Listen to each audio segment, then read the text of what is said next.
अविनाश और ईशा, जी हाँ, जो लव एंगल बना रहे थे और जिसको बेचने की कोशिश कर रहे थे, देखो कहीं ना कहीं मुझे ऐसा लग रहा था कि अविनाश की तरफ से चीजें फिर भी थोड़ी सी हैं, मतलब 2-4%। लेकिन ईशा की तरफ से मुझे कभी भी ना वो वाली वाइब नहीं आई कि ईशा वाकई में अविनाश को मतलब ऐसा प्यार करती है। ऐसी वाली वाइब नहीं है। ईशा ने हमेशा मैनिपुलेट करके लोगों को रखा। जब भी सिचुएशन आई, हाँ मैं पीछे कब हट रही हूँ, अरे अविनाश तू कर क्या रहा है, दूसरे लड़कियों के साथ फ्लर्ट क्यों कर रहा है, मैं हूं ना, ये सारी चीजें ईशा करती रही, लेकिन कभी खुल के हाँ भी नहीं बोला इस रिश्ते को। तो हमेशा वो चीज़ों को मैनिपुलेट कर करके शो में आगे बढ़ती रही, क्योंकि उसको पता था कि शो में आगे बढ़ना है तो भैया किसी ना किसी का कंधा तो पकड़ना ही पड़ेगा, तो अविनाश ही सही अविनाश को पकड़ लेते हैं। अब यहाँ पे अविनाश कई बारी मुझे रियल लगा, लेकिन ईशा मुझे टोटली फेक लगती थी, हमेशा से फेक लगती थी।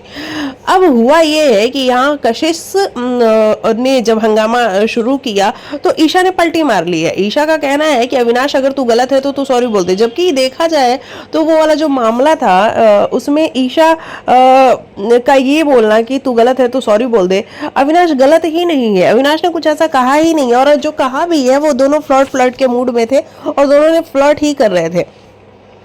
तो ईशा ना पलटी मार गई है अविनाश से, उसको लग रहा है कि भाई अविनाश का गेम थोड़ा ऊपर नीचे हो रहा है तो हम यहाँ पे गलत नहीं दिखने चाहते। और ईशा बार बार आप देख रहे होगे कल से ही वो सभी के पास जाके बोल रही है कि अब हम अपना इंडिविजुअल खेलेंगे, अब हम अपना इंडिविजुअल खेलेंगे। तो उसको कहीं ना कहीं ऐसा लग रहा है कि भैया घर में अगर हम अपना स्टैंड लेते हुए नजर आएंगे तो मे भी हम आगे तक चले जाएं, और इसीलिए वो अविनाश के अगेंस्ट भी जाके खड़ी हो गई है।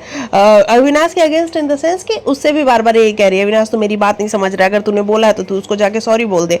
और सारा और ईशा यहाँ पे बैठ के जो डिस्कशन कर रही हैं उसका यही पूरा का पूरा सार है कि सारा का कहना है कि अविनाश हर बार मेरे लिए गलत वर्ड्स यूज करता है। जो उसने ये बोला था कि समीकरण वाली बात कि मैं रजत के साथ समीकरण हूँ, ये कन्वीनियंस वाला ग्रुप है, तो वो चीज़ भी अगर ऐसे कही जाएगी तो वो मेरे लिए गलत है। और जबकि देखा जाए तो सही बात कही थी अविनाश ने। सारा का जो ग्रुप है वो कन्वीनियंस वाला एक ग्रुप है, वो कभी इधर पलटी मार जाते हैं कभी उधर पलटी मार जाते हैं, लेकिन भाई सारा को ये चीज़ें समझ में नहीं आ रही है और ईशा कहीं ना कहीं सारा की बातों में आ रही है। तो देखना बड़ा ही दिलचस्प होगा कि क्या ईशा अपना असली रूप दिखा ही देगी क्या यहाँ पे।